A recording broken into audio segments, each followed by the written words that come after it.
This conference will now be recorded. There, look, she started recording for me. So welcome everybody. It's really brilliant to have you here on this evening.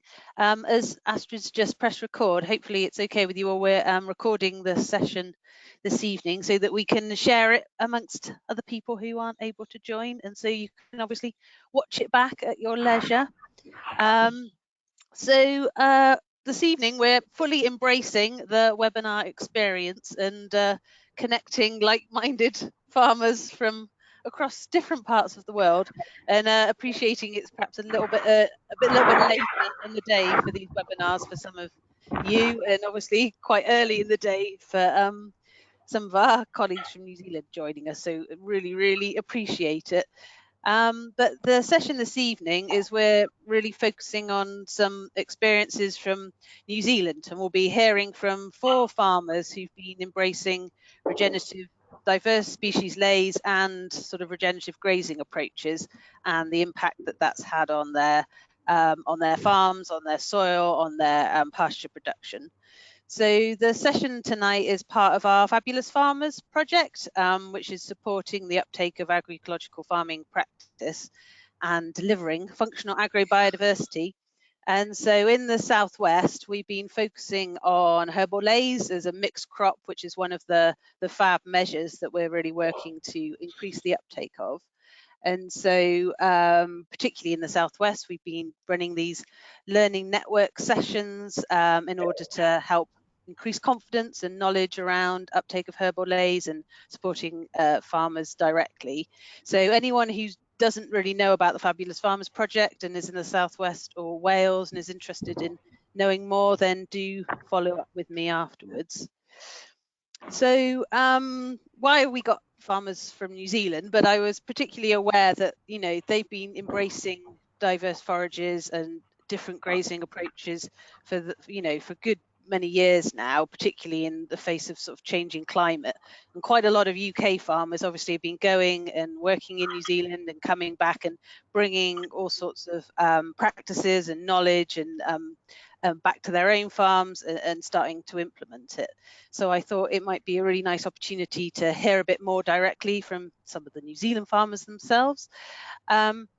So this evening we're going to be running it. I'm going to hand over very promptly to John King. John very kindly spoke for me at a session I did on diverse resilient forages at the Oxford Real Farming Conference, and was totally brilliant. And so I wanted to have another opportunity to hear from him and some of the farmers that he's been working with.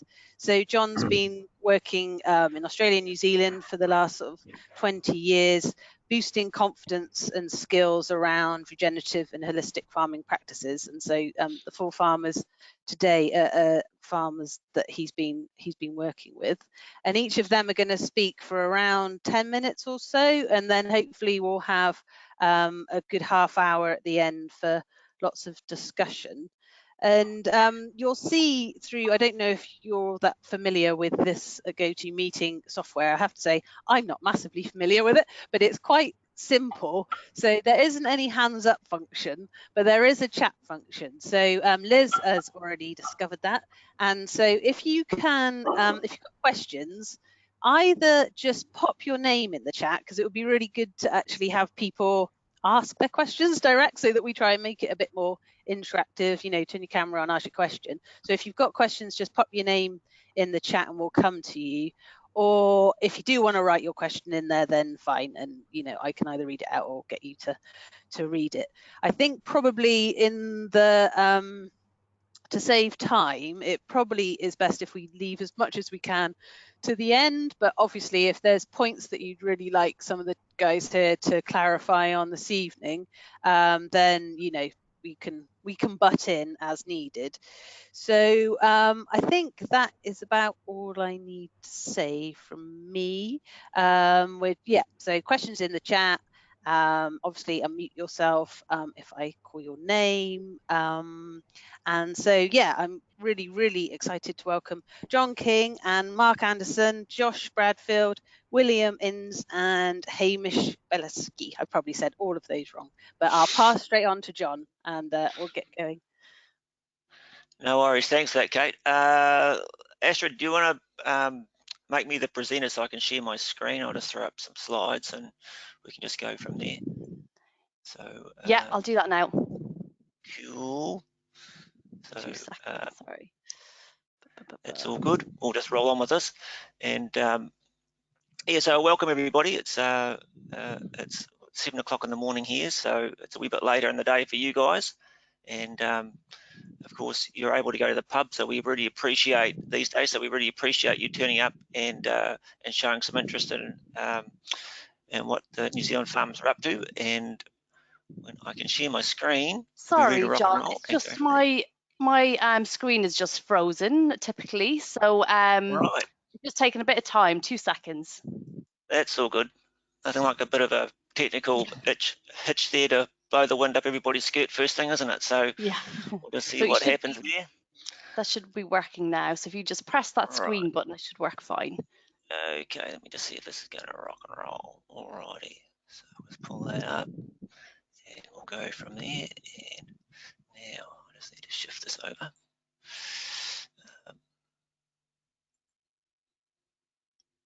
Let me do that.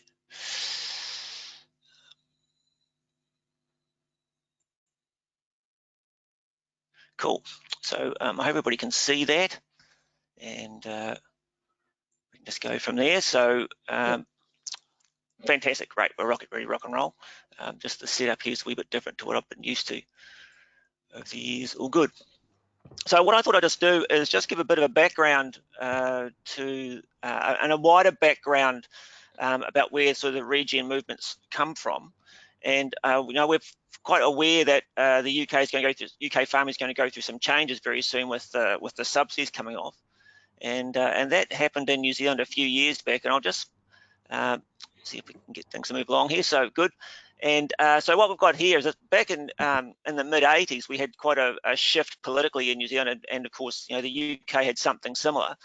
And this really set the scene for where things are in New Zealand right now. So there was the removal of farm subsidies that basically happened overnight. And as a result of it, this was also coincided with some other things that were happening at that time too. There was a shift from fat to lean lamb production. The wool price had crashed at that time. In New Zealand, suddenly we'd got this cheap source of nitrogen called urea that arrived on the scene. And because we'd been such a restricted economy, when the economy opened up, there was huge pressure on our ability to service debt and so on. And so our interest rates just ballooned. And so farmers at that time were dealing with interest rates anywhere between 20 to 36%, which sounds like science fiction compared to today. And on top of that, farmers really moved into what we now call an equity crisis, because land values basically halved overnight. And so farmers were dealing with this pressure at the same time these farm subsidies had come off. 10% at that time of the farming community was what they were calling in serious financial trouble, and basically 1% walked off the land, although they think it's a lot higher than that because of, of course, the banks didn't disclose what they were up to in terms of the strong arm tactics that they were using at that time. And the other thing that was happening at this time too was the way we funded science, agricultural science, shifted. It became more commercialized. So it was the people that paid the money that got the results. And so that's really shaped a lot of what's actually happened in New Zealand in the last 30 years. And it was quite a shock. And it's at that time for basically the decade of the 80s and into the 90s. And as a result, New Zealand agriculture has changed, and a lot of it's been for the better. But it's also created a lot of issues. And I thought I'd throw in some numbers to give you a bit of an idea of what's of how things have changed. And this is to do with just basic animal performance in the 30 years. And as you can see there, there's been quite a shift in terms of the lamb weight and lamb performance in terms of lambs per ewe. So we're producing bigger lambs and we're producing more of them, and that's seen a drop in the amount of capital stock, particularly with sheep in New Zealand. I think we now have 27 million running around the country instead of 70 million back in 1984. So things have changed quite significantly on that front. And what else has also changed too is the farm price at the farm gate. and that's significantly increased, particularly for lamb, but also for beef in the last 30 years. And so that's also seen a lift in incomes and profitability, which is here as well. And this is all these figures you can actually go and get if you go and have a look at the 2020 compendium that's put together by Beef and Lamb New Zealand. I've also put there the current exchange rate with the English pound there as well, so you've got a bit of an idea of what the exchange rate, how the exchange rate impacts on things here, and what, and of course you can pick all these figures up and yourself if you're that way inclined. The other thing that sort of happened as a result of this focus on production has been the environment in New Zealand. You know, we sell ourselves as 100% pure. That many of you will have been, may have come here to experience that. But we've also got serious problems with environmental pollution here. 62% of our lowland streams you can't swim in because they're full of nitrogen. And so that's become a political football. And as a result, we now have a lot of pressure now coming on the farming industry to clean up environmentally what they're doing. And also, you know, again, we've had a lot of blowback around from the industry around what is regenerative farming. Apparently, we've been doing it in New Zealand for 100 years already. Of course, there's some debate around that, and I think that'll probably be going on for at least another 10 years, maybe even longer. We'll just see what happens. But as the regenerative farmers start recording more of what they're doing, then we're going to see, I think, a shift in perspective around this. I think a lot of this is people talking past each other at this point in time, and it will be really nice when we get the mainstream scientists reaching out and saying, okay, well, let's work on this together and see what's happening. Really, the big thing we're seeing in New Zealand is that with the farmers, with the regenerative movement, is that they're really reconnecting back to the landscape. And I imagine this is fairly similar in the UK as well. You know, if you go to a normal field day here, you'll see people running around with a piece of paper and a soil test on it. Whereas if you go to a regen day, you're more likely to see people running around with a spade. And so what we've got is that we've got a farming community that's really starting to re-observe what's actually going on in their landscape. One of your favourite exports there, Sir Ken Robinson, talks about academic inflation with management, and what this is doing is actually reversing that trend. Instead of things becoming more complicated and requiring, you know, a PhD, farmers can actually now look at their landscape and actually understand in real basic terms what's actually happening, and as a result of that, we're really shifting the mantle of control around learning and information away from centralised agencies to actually inside the farmer gate, which is of course what we want. So just to give you a bit of an idea of where our speakers are from, and as you can see, they're all from the South Island. We've got Will up in Canterbury, and Josh and Hamish and Mark are further south down in Otago. I also threw in this other graphic as well, because people are going, okay, well, you know, where is New Zealand in regards to where the UK would be if it was in the Northern Hemisphere? So you can see from that other little graphic there that we're much closer to the equator than you are in the UK, and you know, it's a reasonable, you know, it's pretty comparable in terms of size to the UK as well. We've only got you know, a 20th of the population here, so properties tend to be a bit bigger than what we have in the UK. So I'll just I'm going to be running through the slides. So the first person that'll be up will be Mark, and I've taken a few groups to Mark's place in the last 2 or 3 years, and Mark, if you're ready, we'll charge on with your presentation. Okay, thanks, John. Thanks very much for having me here today. I'll quickly cover off our operation, and then I'll touch on our lactation, grazing, and our outwintering system. Okay, so we're 6th generation Anderson clan here, and we farm 580 hectares on heavy clay soils.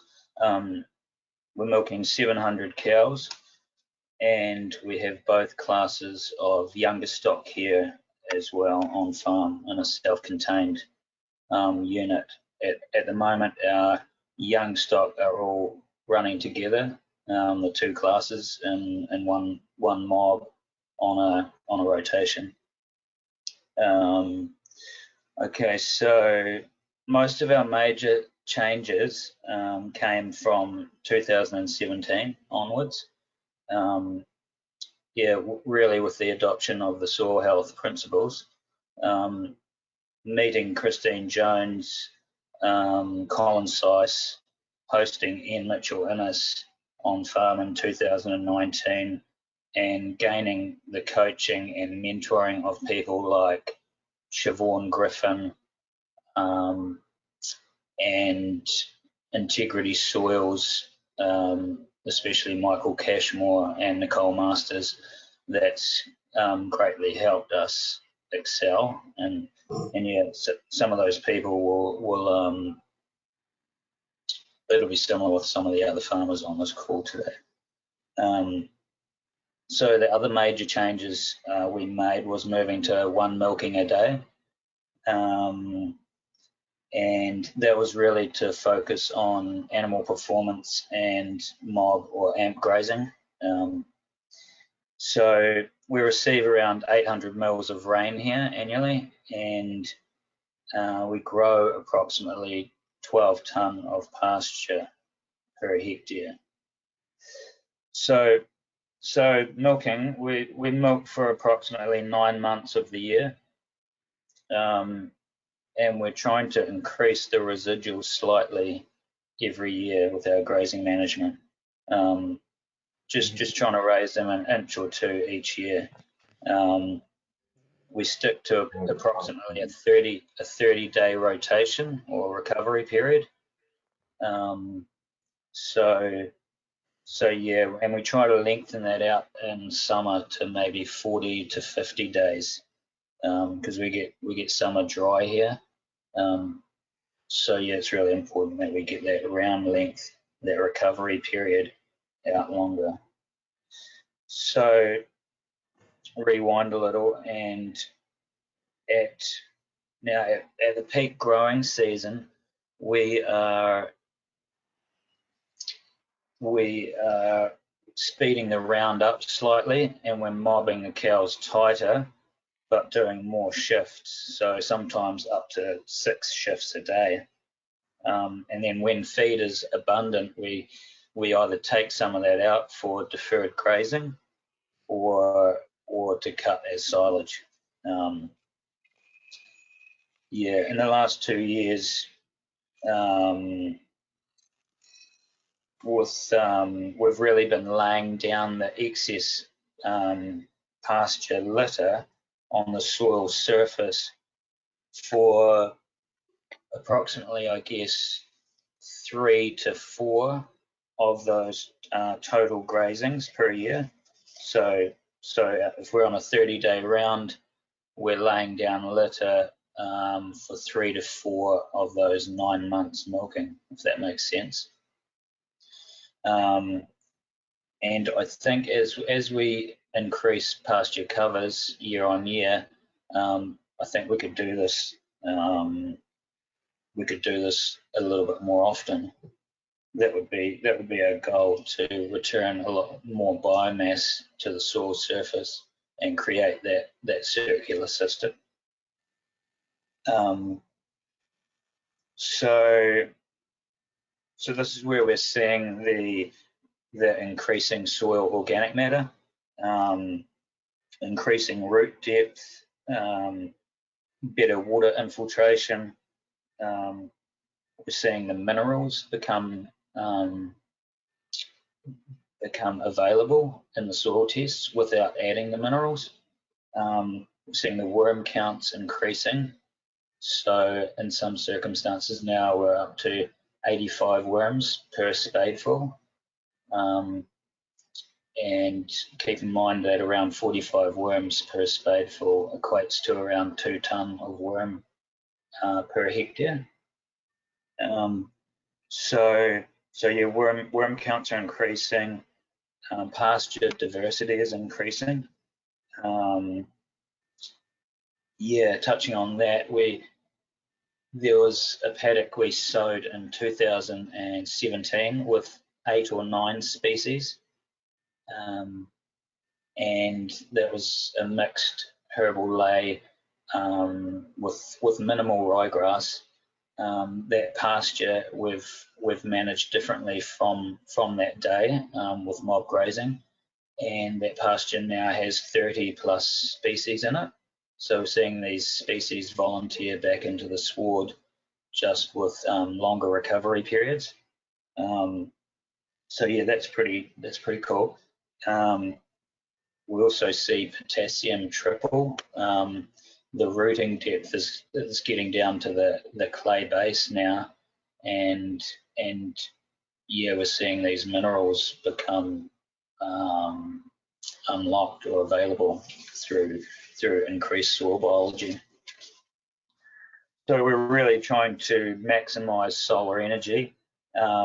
We've planted around 40% of our farm in multi-species now.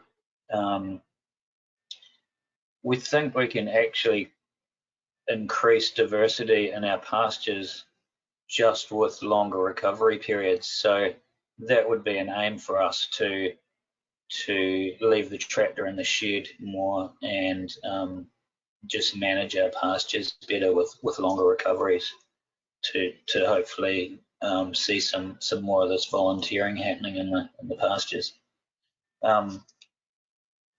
Okay, so I'll be wary of time. I should push on through to our wintering as well. So I guess it was out of frustration of our winter cropping in the south here. Things can get quite wet on us on our heavy soils, and the tillage costs and the chemical use was just going through the roof, and I thought there must be a better way. We were losing soil. We boundary 6 kilometres of the Waiwera stream, and visually over the years and well, there's good data around that to suggest that macroinvertebrates were decreasing and sediment was the main culprit there. So we decided to move from monoculture kale or Swedes back in the day, and then we moved to fodder beet, and things got worse as far as soil destruction went. So we started adding species into our fodder beet to try and limit soil damage. And then from then on, we started to move towards multi-species winter crops. So, and Josh and the others might talk a little bit about them as well, but we were still getting these longer dry summers, and we weren't getting the yields with direct drilling and the multi-species winter crops. Yeah, so we were just lacking rainfall really. So that actually pushed us into trying bale grazing, and we tried some bale grazing 3 seasons ago, and yeah, we haven't looked back actually. We now winter all our animals on bale grazing and have full perennial grass cover.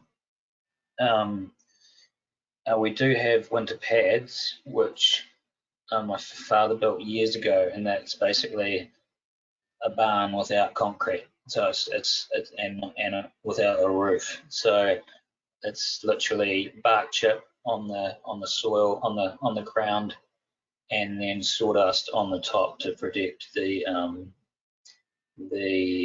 bark chip, so that the bark chip lasts a number of years. Now we still use these pads for some of our younger stock, and that source of material there on those pads we're now composting and returning back to the paddocks. So it is quite a valuable resource. We have a lot of white wood or willow along the river that we can selectively harvest and then put into the compost system. so it's quite a good resource there. And in very adverse weather, we do move some cows off the bale grazing and onto the pads. But as we see soil health increasing with better water infiltration, the excess litter from the bales spread on the paddocks, it's actually helping the soil structure improve rapidly. Because the block that we're mainly bale grazing on was arable farmed for 40 plus years, and we purchased that around 6 years ago. The 300 acres there, it's pretty tight soil and lacking structure. It's been tilled so much, so we're doing a lot of bale grazing on that land at the moment. So we take these paddocks out of our milking round from late summer, early autumn onwards, and then we set the bales out in a checkerboard pattern. And we use portable water and a front and a back fence behind the cows, so that when they eat the hay bales, that the dung and the urine is spread evenly across that portion of the land. So at the moment the cows at the moment, there's around 110 cows have around 12 or 13 bales, which is 2 rows. You see in the picture there. They get around 2 rows of bales per 3 days. So we're only there moving them every 3rd day, which is pretty awesome. And we allocate a number of days for adverse weather where we have 2-day shifts. So we just factor that into the overall system. But generally, our winters have been getting drier, and it's and these paddocks you see below in the picture there, this will be their 3rd year wintering on those 2 paddocks, and you can see the bale spots from previous years, and that's actually seed from the bales growing. So we're importing seed, and a lot of that's red clover and other goodies in there as well. So we're bringing fertility onto the land, and we're building that water holding capacity with that soil health that just shows up. Yeah, it's pretty cool. So the cows are on average, they're on around 4,500 square meters, and that's for one break for 3 days. So 4,500 square meters, and they get a portion of their allocated daily feed from the grass, but generally the majority is from the hay bales. Yeah. Yeah, the litter or the waste, which is probably around 10% of the bale, that creates this mulching effect where the soil health increases dramatically. These areas grow far more grass in the future. So I guess some major positives from the bale grazing would be increased water holding capacity of the soil, adding seed to the paddock, adding fertility, holding my soil in place. It's not heading down the river now. Eliminating dry cow therapy, because we're big on treating cows over here for dry cow therapy when we go into the dry season.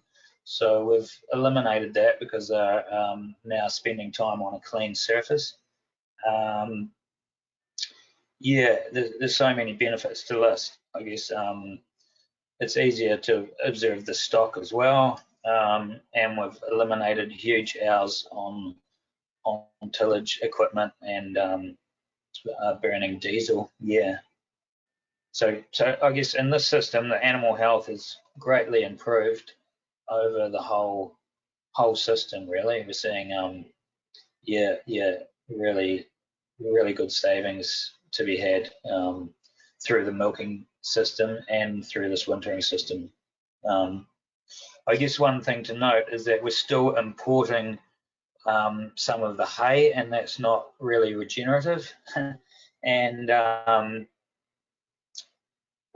guess we're stealing someone else's natural capital to build our own. So long term, we would like to go more towards stockpiled feed or standing pasture for wintering. And I'm pretty sure there's some people doing that in the UK. And so we'll watch that carefully. And as we continue to reduce our fossil fuel energy consumption, we're really excited about circular systems and nature-based solutions going forward. Yeah, we're really interested in silvopasture and more agroforestry type systems where our animals can self-medicate and live a happy life. Yeah. So I did not take any more time. Fantastic. Yeah, thanks for that, Mark. Well, just because time's charging on, so we better let somebody else have a go. Josh, you got your mic on there, and yeah, we'll talk a little bit about your property. I'll just actually, while we're here, just quickly point out I had an interesting experience at Josh's place, and you can see this on this right-hand photograph here, where he had a multi-species crop that actually didn't take in the paddock, but in the gateway, all the beans came up. And so I've been challenging Josh to sort of give that a go in the paddock there somewhere. He hasn't got onto it yet, but I'm hoping he might give it a go this coming season and just see how much extra feed he can grow just by playing around with that idea. But I won't take any more of Josh's light. We'll get you to charge on, Josh, and you can tell us a wee bit about what's about your farm. Righto. Oh yeah. Good evening, everyone. Well, morning to us too, and it's great to be able to talk to you. And I think our regenerative journey, there's just a map of our farm there, if you can see that. We've got quite a lot of native bush that backs onto the Blue Mountains. We're 4,000 stock units, run 2 7 ewes, 700 hoggets, 80 cows, 20 odd heifers, so we carve all them. And we've got about 50 odd other cattle as well on 450 hectares effective grass area.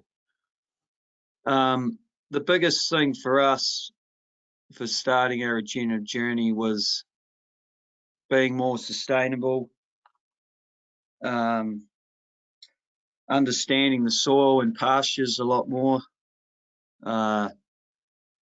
and trying to reduce costs, and so you can farm profitable, because the conventional way over here is just, it's very high cost, high energy, stress levels. You have to do a lot of animal health, a lot of work. So it's trying to find a way where you can get your stock to run on the low cost system, and it takes the stress and the work out of it as well, because a lot of people are running biggish farms on their own. So you need simple systems, and that's where the regenerative thing, you can start off, change 3 or 4 things and just work on it from there and grow. So that's what the first thing we did was a no-till policy. We used to plough, and as Mark was saying, a lot of runoff, soil runoff, because we're steep, like we're working up probably 40 degrees, 30, 40, it's pretty steep. So we do a ground hog aerator, and then we're still spraying. We still use glyphosate, but we've dropped out all the other, we don't use any other products except that one.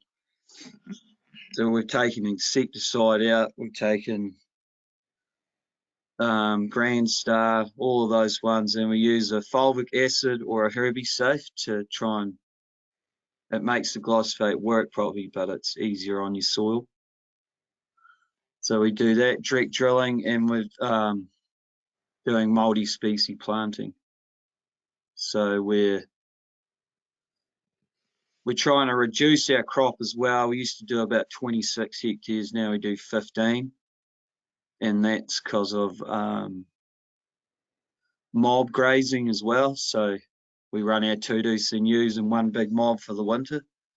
So that's allowed us to drop our cropping down for tudus, so they're on grass instead. So that paddock there, those big tick beans where the kids are there, they produce 4 times as much nitrogen as clover. They're in swede crops, and they're in that kale crop there too. That was the first one we did. That was 18 tonne, that mixed crop. It's got oats, vetch, tick beans, and kale. We do about 6 different things, but away from monoculture, it doesn't get any insects, no aphids, nothing. It just grows beautifully, really. So the biggest thing with the direct drilling and the less tilling, we've dropped half of our time on tractors. Our contracting bills used to be 25 grand, now they're 5 grand. I spray them out and that, but we're doing half the work as we used to, just not over tilling the soil and wrecking it, really. So you're getting healthier crops, more diverse for the animals,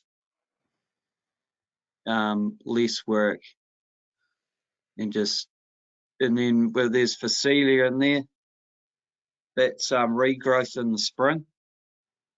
So it's just regrows straight up through the paddock, and that's covering your soil, plus it's feed for animals until you sow it out into grass. And that's just nodules on a tick bean there, showing you how much they produce. It's pretty unreal. So that's one of the first things we did was that, working in that area, and we're probably going to shift to trying to do a bit of bale grazing for cattle as well. It's just a bit trickier where we are because we're so steep, but there's ways to do that. We'll figure that out with Mark's good knowledge. Yeah, and then a lot of it's rotational grazing, lambs at foot after tailing. We mob everything up and start getting the pastures going. And we're only set stop for 6 weeks instead of 3 months, and that's making a massive difference on pasture quality and resting plants, and understanding overgrazing, how hard it is on root structure and everything. So that from the spring onwards, we're just trying to get those rotations out, and after weaning, ewes are on. We used to do 2 mobs, now they're in 1 mob, and they're on a 40-day rotation instead of 20. So just building pastures, trying to build them all the time. It's got dry this year, and without doing that, we would have been able to feed 3 months ago instead of like now. So it makes big differences, and you don't have to spend any money to do that. You have to open and shut gates, but that's not too bad. But the biggest thing up on the hill country, we're just on 1-day shifts. We don't shift any more than that. But fencing and water is key to this hill country to get it to work properly, and fertility transfer off animals and that kind of thing. So we've reduced half our costs in fertilizer as well. We used to spend 55 to 60,000. Now we spend 25. And in our animal health, if you're conventional, most guys around here are doing capsules, everything. So, they could be spending more than, if you're not doing all that, you're probably saving 10 grand. So just in that, we're saving up to 40,000 a year. So our working expenses have gone from 65% to about 45%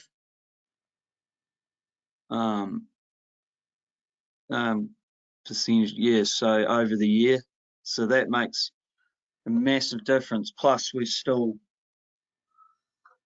looking after the soil, the pastures, same production or better, healthy stock.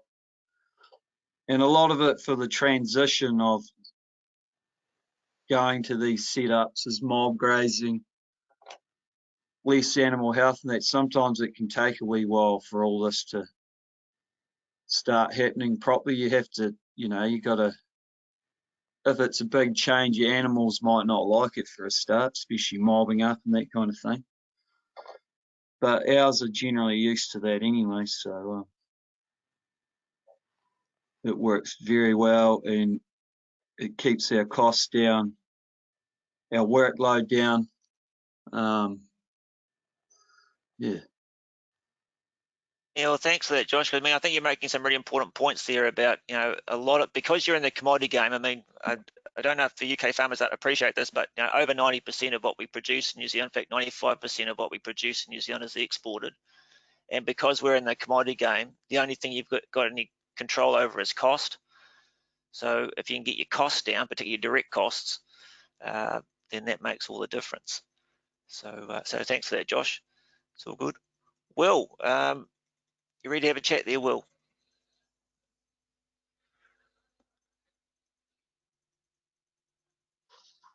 Thanks, John. All good, all good.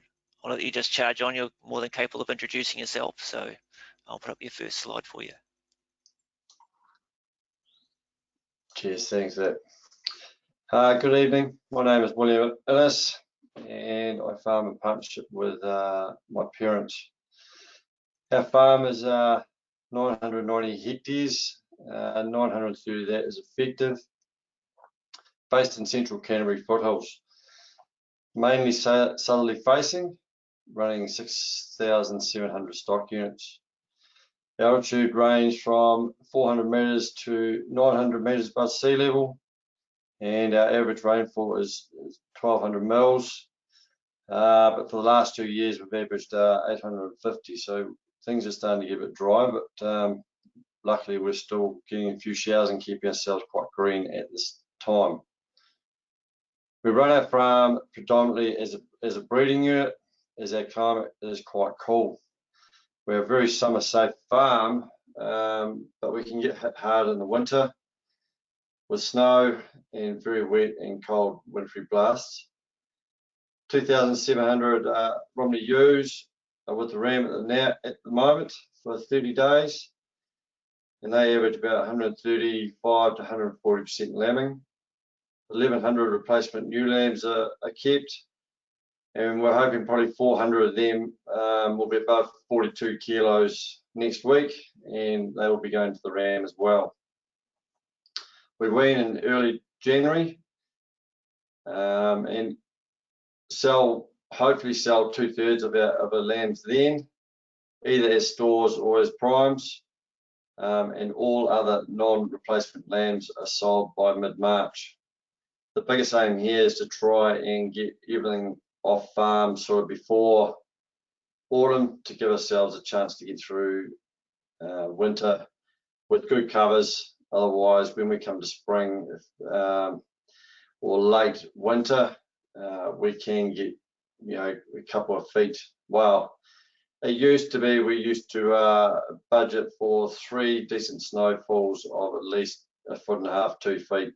That was sort of the norm. So these days, as Mark and that have pointed out, we don't seem to be getting those big events. So wintering has been a wee bit easier. We have 240 in-calf cows, mainly Hereford, 58 of which of these are 2-year-olds. They have a 42-day mating cycle, with 7% dry this year. Our aim is 5%, so we've still got a bit of work to do, and we weaned 92% last month. We also have 104 replacement heifers and 24 steer calves on. 94 bull calves were sold at weaning. We've changed to bigger mobs, very little set stocking, mainly only at calving and lambing time. Plenty of rotational grazing, which we started 18 months ago and stock, to be honest with you, this autumn are looking fantastic and very, we condition score our cows 3 times a year. We did them in March, and compared to last year, they are 0.8 of a condition score better than they were the year before. Last year, we sowed 18 hectares in early October, early spring for us, into a 22 species mixed winter crop. By Christmas, it was apparent that if left till the winter, we would have no feed quality for the animals. So instead, 12 hectares was fed to 150 cows, which is in the photos at the moment, for 28 days from late January after the bull was taken out. Some people might see this as a failure, but what came out of this exercise was 170 hectares of the hill country was allowed to be rested for longer than what it was. Nearly 60 days that area had to recover, which it had been set stocked for lambing and calving. And when I can't tell you the covers, but the grass would have been a good 15 centimeters long by the time we went into it, and it's still looking, you know, we've grazed it a few times now and it's still really growing well. So it's definitely made a difference. And saying that, we've left one paddock to see what would happen, and at the moment the cows, I mean, we've got calves on there, and we're having to feed a couple of bales of baleage a day because the quality is not there. So we made the right choice, feeding that feed off earlier. So in the photos at the moment, you can sort of see there's a bit of that was the regrowth after 10 days of taking the cows out. That's all self-seeded, and there's a whole heap of barley grass and barley come up, and oats and all sorts. And then we gave it 10 days. The dog's trying to come in. So what came out of this exercise? Well, apart from only Roundup being used, no insecticide, no fungicide or any other chemical. We use some fertilizer, but no urea, and no urea has been used on this farm for the last 2 years. The 2 paddocks that were grazed were left to regerminate before being sprayed out and drilled into a 23 species perennial mix. As you can see in the photos that were taken last week, there's still plenty of annual plants that have germinated, and they're acting as a nursery for our perennials. I would say that in the next month, we will run the ewe lambs over these quickly, just to open it up and let the pastures flourish. The perennial mix is made up of 5 legumes, 14 grasses, and 4 herbs. So obviously we had that for winter feed. We also decided that we're going to graze that, so we need some more winter feed. So we actually drilled in another 22 hectares in February, late summer, into a 21 mixed species made up of 3 clovers, vetch, cereals, peas, buckwheat, kale, rape, turnips, radish, and the lovely ones, sunflowers. I don't know if they've peeked their little faces out in that photo, but this is to be grazed off in June to late August. Then 15 hectares of this will be direct drilled in spring into a summer multi-species mix for the cows in January, and 7 hectares is going to be drilled into a multi-species baleage crop.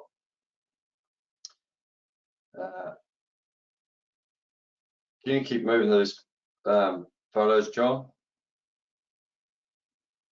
So just the last few photos, I'll just show you what we're trying to do at the moment with grazing our horrocks. So this first photo shows you what we're hoping to go into. Also just showing you there's quite a bit of grass scrub in here that is native to New Zealand and loves clover and ryegrass. It's not, I wasn't quick enough to get on and put some natural fungus that attacks the grub onto it. So we're just hoping that the other species that are in that multi-species paddock will come away in the spring. The second one we've got there is a close-up of what we're trying to put the hoggets onto. And then we hope the next one will show you that what we're doing with a single wire with the hoggets.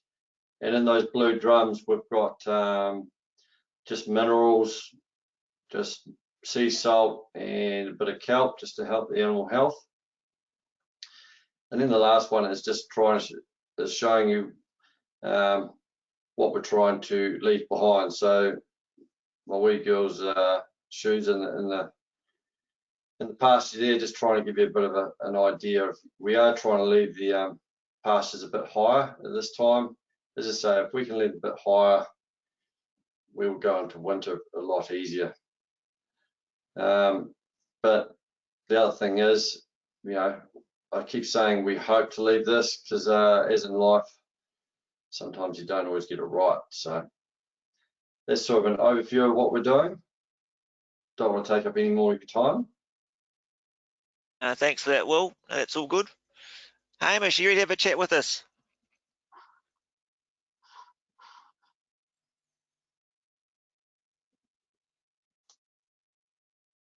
Yep, sure thing, ready to go.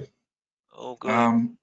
Nice to chat to you guys. You got some good photos there, John, so that saves me doing too much. We're on 300 hectares on rolling to some nicer country, running about 2,500 breeding sheep and 150 sort of finishing cows, and we breed a few heifers as well, get the calves out of them. We sort of had the epiphany moment about 5 years ago now when we listened to Christine Jones, Dr. Christine Jones over here, and we changed significantly what we were doing. And the main change, I guess, for us was when we sowed out any new pastures or crops, like all the others have said, we planted diverse species. But as we've gone on, we've sort of, the real big gains of the system is the pasture management. That's what has lifted our profit probably from, say, $700 a hectare EBIT up to $950 to $1,000. Our gross farm income hasn't necessarily gone up too much more, but our costs have really slashed out of the system. So we're around $800 a hectare costs, and now we are back down to about $500 a hectare in our costs. So for a 14,000, our land here is worth about $14,000 a hectare, and our aim is to start returning around the 4 or 5% return on our investment, whereas the average of our industry down here is about 1%, 1 to 2% for sheep farmers. So we ultimately, profitability is what really drove us to change what we're doing. As Josh says, you know, we were spending so much time on tractors, so much time in the winter on crops, and getting very intense on a whole lot of different parts of your farm, whereas now we just go out and open a gate or shift a live strand, break fence, and it's streamlining our time on our farm as well. So it hasn't always been easy. The grazing management's certainly been the hardest by miles. When we started getting 1,000 ewes in a mob with 1,500 lambs at foot, that took things to a whole different level. And yeah, there was some pain in doing that, especially when our rotation was too long, and it's rotation length. We're doing about 30-day rotation, but actually we're now doing about a 22-day rotation in the peak of spring. So our October, November. And also I started mobbing up some of those big mobs too early and really affected the lambs. So I usually now start mobbing. The bigger you mob, the later you start to mob up, as a rule or as a principle. So if the last ewe lambs on the 30th of September, we'll start putting the mob together of 1,000 ewes in say end of October, so 30 days later, 25, 30 days later. So you can see that photo on the screen there. That is a mob of ewes and lambs where we were shifting 4 times a day. So that's how we started laying down litter, and that's how we started getting a far better graze. I also, with sheep in our context, we weren't eating down low enough in the spring. So in November, we were leaving too much behind, and the next round, I just lost quality, too much stalk and seed, too many plants not eaten low enough, I guess you could say, because if you don't eat a plant low enough in that November period, they continue to go to seed. So that's what I found with sheep. Sheep don't like really long covers, and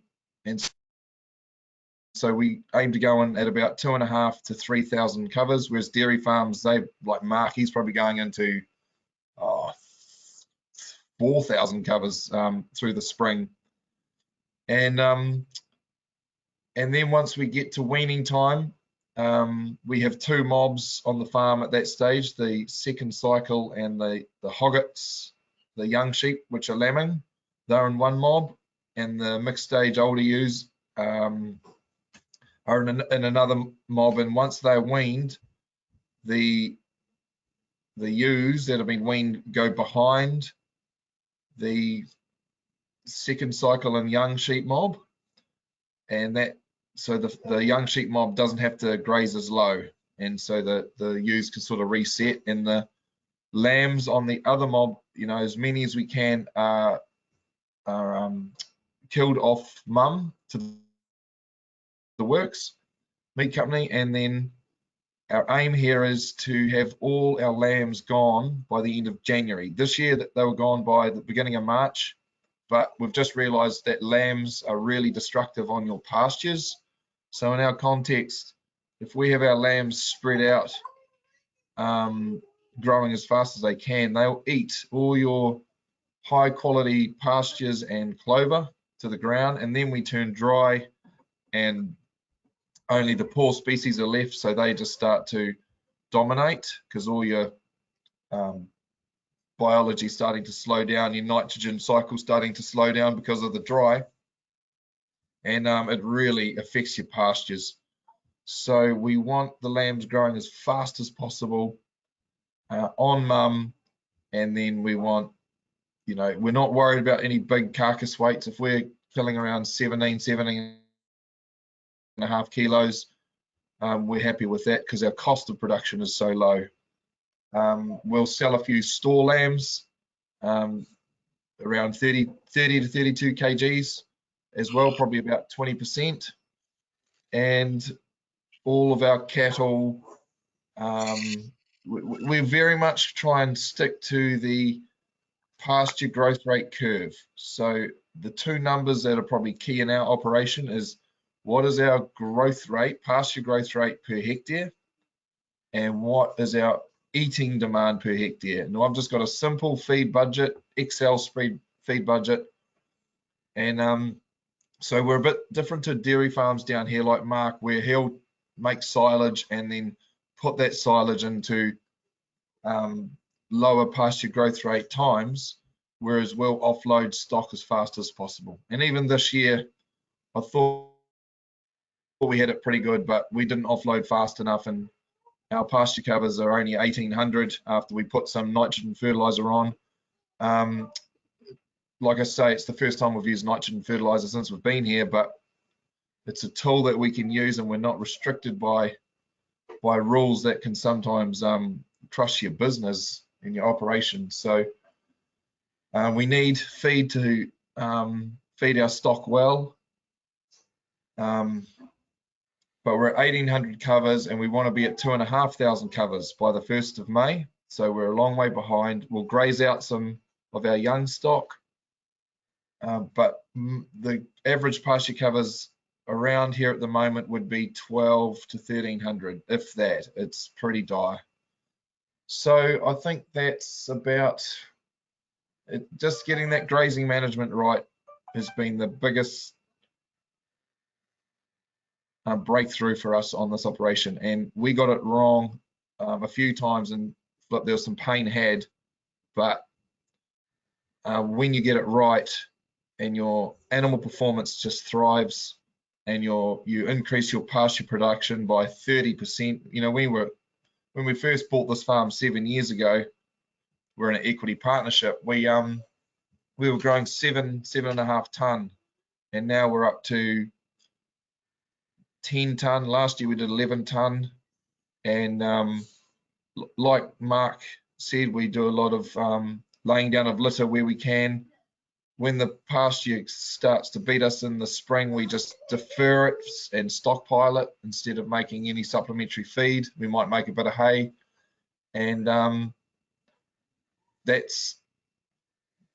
then we feed that deferred areas back out over the summer dry in the autumn. So that's where we are. And even this year we didn't have enough deferred grazing to get through the dry well enough. So still learning a lot.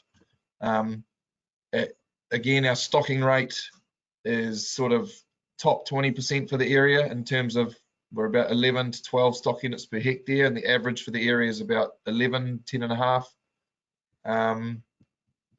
And our profitability would be certainly in the top 20% of the region as well. So just to give you some comparisons about, this is not done just to have nice soil. This is done to have good plants, good soil, good animals, happy families, and a really good bank balance. So there you go. Fantastic. Thanks for that, Hamish. Well, Kate, you might have some other questions. Someone might want to put their hand up. And yeah, absolutely. Everyone's been doing a very effective job of answering questions as we go, I think. There's been obviously discussion around the seed mixes that people have been using, because something that we're struggling with in the UK, which Lupo was talking about, is longevity of mixes. Lupo, you've got another question there. Do you want to turn your mic on? And yeah, I just throw out the overall question really is listening to the presenters, and very good. It's nice of you to hear from the other side of the world, and it's great for the software to allow us to do that. But from the speakers, it seems to me that the buying of more inputs, like some fertilizer and feed, to achieve more profits and output, have they been assigned to history? That's my general question. Just off the top of my head, I'd say nothing's been assigned to history. As Hamish just said a minute ago, he hasn't used fertilizer on his property for the last 5-6 years, but all of a sudden this season he went out and did it. So I mean, it's, you don't throw the baby out with the bathwater with this stuff. This is the beauty of the regen movement, is that no one's going to judge you if you suddenly go back and do the dirty practices of the past, because it gets you out of a hole, that kind of thing. And because but this is the point, it's around intent, okay, rather than habit. You're not just putting on fertilizer year after year after year, and just for the sake of doing it. Here you're targeting what you're spending your money on, and that's another point with your question around the longevity of pasture mixes. this is where the grazing comes in, because even the research from the UK in the 1930s was long pointing out that how you graze your paddocks has the biggest influence on the composition of the sward. So when these guys are at that space where they have got the animal performance they're looking for, the next step for them will be, how do we change the grazing to continually strengthen the weakest species in the sward to maintain the mix? So that'll be the next trick that these guys will be starting to explore. Well, that's what I'm hoping anyway. But we'll see Hamish is nodding. That's the most important one there. Good thumbs up there. So he gets it. It's all good. And so that's where I think the next thing will be, is in that space. And the research for that's been around for quite a while. So, but no one's looked. If the UK is like New Zealand, the scientists don't have papers in their publications that are more than 5 years old, so you lose all your history. It's a very great way of scientists to be able to self-perpetuate their own sort of career sort of thing. No one goes back and has a look at the old history of what they were doing particularly in the 30s, 40s and 50s, when the governments had no money, farmers had no money, and business certainly had no money. And so so we've lost all of that, particularly in the last 30 years, particularly here in New Zealand. We've lost a lot of that. So I've jumped all over that question, Luke. I hope I've kind of answered some of it. So, thanks. There was another question here from Andrew about what's the difference between leaving litter on soil or grazing tightly with lots of manure left behind. I don't know if Mark wants to answer that. Yeah, I guess with laying down the litter, we're coming in at high stock density, and we're laying down that high crude protein portion of the pasture to the soil surface. So that means the cows are taking the tops and trampling the rest. And with that, we're seeing the lower milk ureas. So there's potential there that's increasing animal health, rumen function, without being bombarded with that high end portion of the pasture. Also laying down that lignin, or that portion of the plant, helps keep the soil covered, and some of that pasture, there'll be no lag on the root sloughing, so some of that plant will stand straight back up and keep growing constantly. And that's where they talk about the carbon pump, and if you're continually feeding that soil biology, yeah, that's where we're seeing the most benefits in the soil health. Maybe Hamish can touch on that as well, if he likes, in a sheep context. Yeah, it's a really good question. When we have a good season or a good, good spring, and we tighten up the mob into higher density, we will leave way more litter on the soil.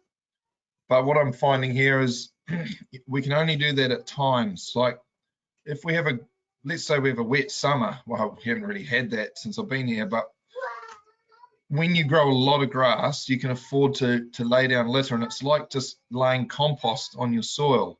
So I sort of see it as giving back, whereas the manure is sort of the nutrient cycling side of it.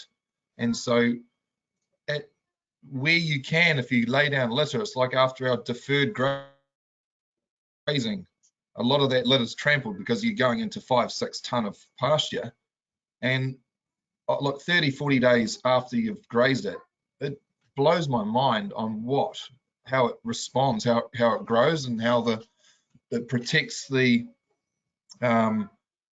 the biology in the soil from drying out too much, etc. But for high growth rate stock like lambs or young stock, I find a good even low graze and then nicely recovered pasture is wonderful for animal performance. So we go on about a grazing plan so often, but our good friend and mentor down here, Rick Cameron, he's worked out it's actually a recovery plan. So recovery, from what I'm learning, is more important than residual. So if that was anything people could take home and think a little bit differently, is that if we go into recovered pasture species, the response of our pastures is enormous. But at the moment, we're all going into unrecovered pasture, so therefore the response is lower, and we start to get into what Andre Voisin says, the untoward acceleration, where our it's a crazy name really, but it's where your rotation is too short and the pasture growth is too slow. So if anything I've learned is I've got to go into the summer, like Mark said, just going with a 50-day round and not hoping for rain. So and if we get rain, I'll just trample more or you know, appreciate that. But what we've learned in our regenerative grazing is that if you do get a whole lot more grass and you can't really just bring on more stock, just enjoy it, get your density up a bit more, lay down a bit more litter, and the next round you'll be rewarded tremendously. Oh, thanks, Hamish. There's so much insight. It's amazing. So Tim's got another question about success in introducing multi-species into existing leys and swards without spraying off. If so, what techniques have you had most success with? It's something definitely that we've had a lot of interest in, is being able to actually improve existing permanent pastures with multi-species without actually having to plough them up and reseed. Is that something that any of you guys have been up to? Yeah, again, I've tried pasture cropping, tried direct drilling into existing pastures, and none of it's worked. To be perfectly honest. And that's just in our context, but as soon as you get rain and good rain, the existing pastures just already established and they outdo the other pastures. So you're either I've come to the conclusion where if I'm going to do it, I'm just going to do it properly and use some of our lovely destructive glyphosate, or you know, a minimum tillage, like just till the top of the soil. I mean, sometimes if you've got to plow, so be it. Like, just look at the big picture, as John said, and sometimes if you just want to get going, do it right, unless you've got lots of money to play with it. But we just don't have too much money to play with here, in terms of we've got a high debt. You know, buying out our farm business has been a big task with the help of family, but I guess debt drives can make you more conservative, I guess, and which is funny for us. It's driven us to be, the debt has driven us into the regenerative concept, but in saying that, we don't want to do things that don't return or are high risk and don't work, basically. Yeah. Anyway, anyone else? No, I understand. Old plants are very strong. Repeat that, please, Josh. The old pasture plants, brown top, they're that strong. They grow back in the permanent pasture you've sown anyway. So trying to drill something into that, and what your seed you put in there, and that comes back to observing stuff. So people have to be willing to try.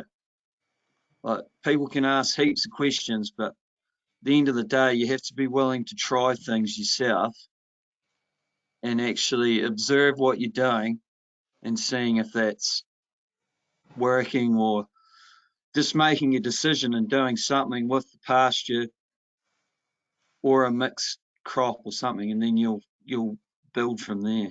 Because glyphosate and that was put there for a reason. It's a shame they haven't made a product yet that is better for the environment, but at the end of the day, you still need decent feed to feed your stocks. I mean, that photograph I put up at the beginning of Josh's talk there, where the tick beans and so on were growing in the gateway certainly indicate that it's possible, but just how we make that commercially viable for people is another story.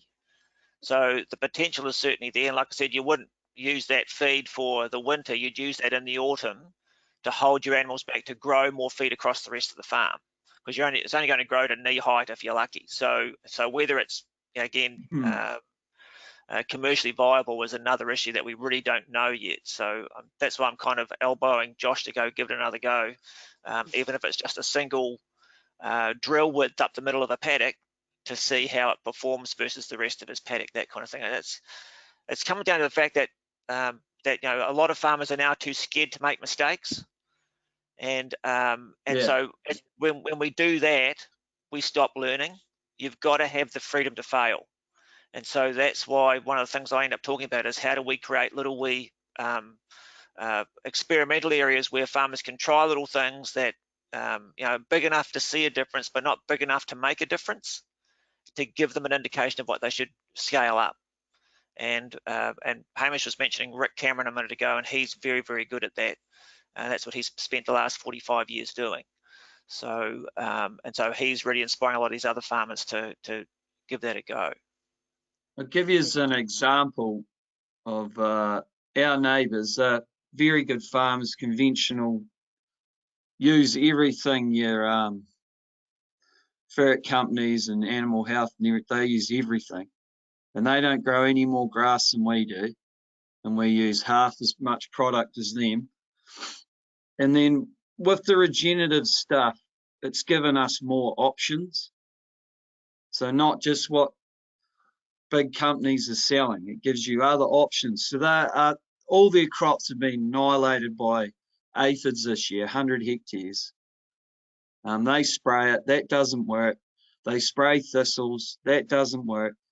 So over time, they're asking me what I'm doing, because all the products they're using do not give them the result they want. And that's so they could put Phacelia in all their crops and have no spraying insecticide, no aphids, just putting one plant. But they don't get told any of this stuff in the conventional world. And that's the problem, is there isn't enough diversity in what people are getting told. And that's the big problem in our country.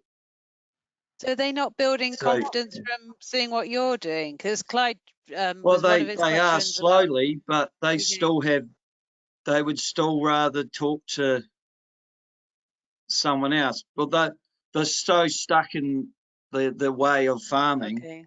Yeah. It's very hard for a lot of people to get out of that cycle.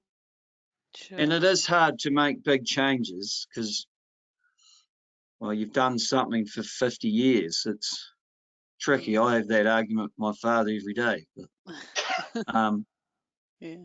So there's those things there as well. But so I can tell them something now. Yeah. But it's just amazing how much stuff doesn't work that well. Or it acts as you sell something to someone, then they need another product to keep it going, and everything's sort of just getting fed. You know what I mean? Cycle. Yeah, it's just annoying.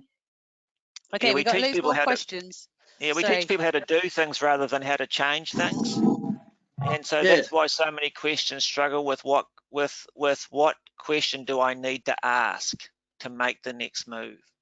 Mm-hmm. So that's one of the issues that we have, is that the whole education system is designed to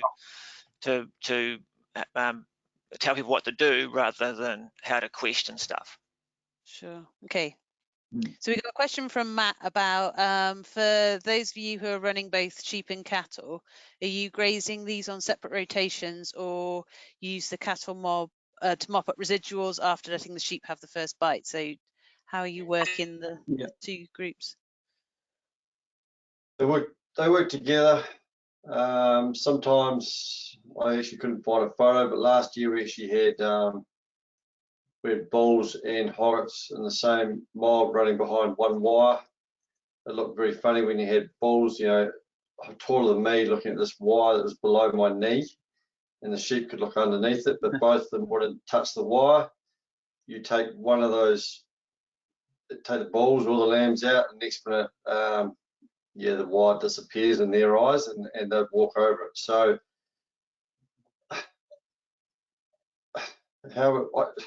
again, it's going back to what Josh was saying, observation. If you need to, you know, graze, get in there and graze it. If it's getting out of control, we get the cows down and get into it. I mean, we've got 2/3 of our farm is hill country, so, and there's some big blocks up there, you know, sort of 50 hectares plus. So it's hard to sometimes get them under control, but especially on the paddocks, when they start getting out of control, we just pull the cows in either right behind the ewes and lambs, or sometimes we might actually put them 2 weeks in front of the ewes and lambs, just to let the, you know, take the top out, let it open, freshen up a bit, and then the ewes and lambs get you know, a really good pick afterwards. I hope that sort of answers the question. Ewes behind ewes and lambs. I mean, cows behind ewes and lambs, to help tidy up. This year it grew that much. If we didn't have cows, it would have been an absolute debacle. Well, you just got to get, you'd have to start mowing it earlier, and we still do a bit of that anyway. But you have to understand that vegetated feed system, you still got to control it. So if you have to mow it, you mow it. But then just go back to your grazing.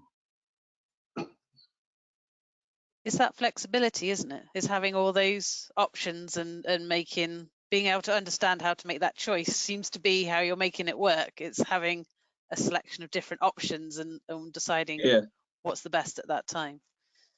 Yeah, and just to add to that, we put our finishing cattle in with our ewes and lambs, which is, you'd think that was crazy, but they've just done so well. So we do it a little bit different, and sometimes we might trail some cattle with some ewes or whatever.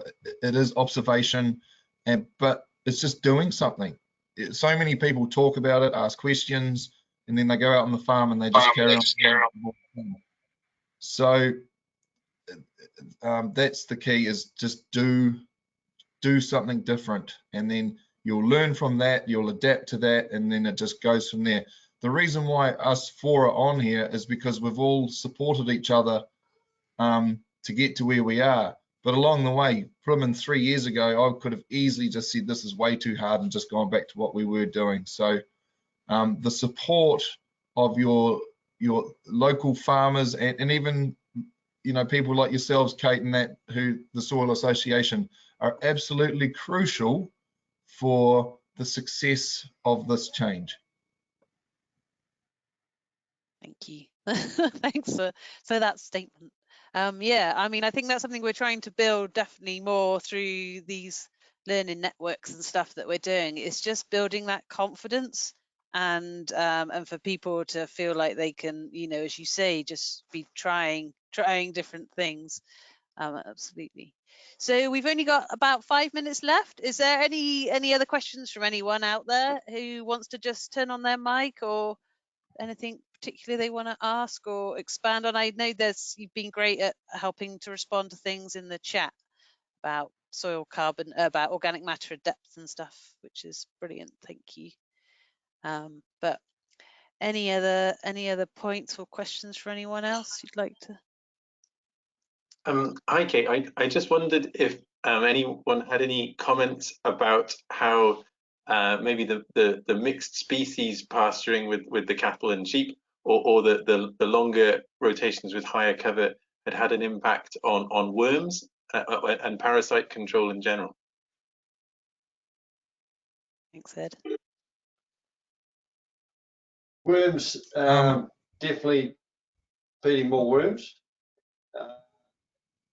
I think, look, it doesn't happen in 1 year. You've got to let things take time, let nature do its thing. It's like our grass grow at the moment. I dug a hole the other day and I had 23 grass grub and I had 23 worms. So, but you could also look at those grass grub, they're also digging holes and all that for other things to move. So Definitely the multi-species. Sorry, William, just to clarify, that's I was referring to gutworms really rather than soil worms. Right. Hamish, you want to answer that? Yeah, I'll just add to that. When you get the grazing right, when you get good vegetative plants, the right recovery, moving quickly, once to 4 times a day, whatever, parasites it's not an issue. Parasite. Yeah, but it's when you start to be overstocked and have to eat a bit lower, or the pasture quality, the young stock have to eat poor quality feed, that's when you start getting parasite issues. So does that all make sense? Good quality feed, well grazed, very little issue. But when things start to go wrong, that's when you start having to intervene. So We still drench lambs. Yep. We drench them once on mum and then at weaning, but after they wean, those young lambs, they still need a bit of drench in their eyes anyway, and then trying to stretch things out from then onwards. So trying to do 6-week periods with when you're not having to drench and just starting to stretch things out. And when they get to a 2-tooth or older, nothing really. And then you're just culling out stuff that can't handle your system. That's what I do. Yep. And that's only 5% or something. So just generating and getting good genetics is another key. Buying rams off guys who do low animal health and have already got that. There's some amazing genetics in New Zealand now that are doing great stuff on getting, like there's a guy, Forbes Karen North Island, he has no animal health at all. And if you can get into genetics like that, that's huge. And they've been doing that for 30 years. So that's where the help with Hamish, she's very good like that for getting good genetics and that makes a big difference as well. Sure. So it's building in that resilience from the offset. Yeah. Okay, great. Well, we've only got 2 minutes left, so I think I better round it up because I appreciate you've all got a day's work to do, and everyone else joining from the UK is probably about ready to finish their day. But thank you so much for doing this session with us today. It's been, just hearing all the journeys that you've been on and all the practices that you're embracing is just really inspiring, and how you can do it in a big way. And I'm sure all the people who've joined today and everyone who's going to listen again will. Hi, Hamish. Sorry, you wanting to? Sorry, I just forgot to say the most important money that you can spend on your farms is wire and water. Okay, so fencing and water systems. If you get that right, everything else falls into place. But products, fertilizers, whatever, blah blah blah. Just wire and water. And like Josh here, his dad has spent the last 30-40 years fencing up a hill country farm into 110 paddocks. Most sheep farms down here would have an average of 40 paddocks. So now his farm is just beautiful and easy to run and to implement the good grazing management. So that's just a big take-home message. I think that's, if I was starting again, I'd spend far more money on those two things. Thanks. Okay. That's, I think hopefully in terms of where we go with government support payments, we need to make sure that there's plenty of money available for fencing and water so people can build their infrastructure. Yeah, definitely. So thank you to John and Mark and Josh and Hamish and Will. It's been really brilliant. And if anyone out there who still wants to get involved in the Fabulous Farmers Learning Network, particularly in the Southwest, this herbal leys work, then do get in touch with me afterwards, and I can see what we can do to help support you. So thanks everyone, and have a good day or have a good evening. Thanks. Thank you.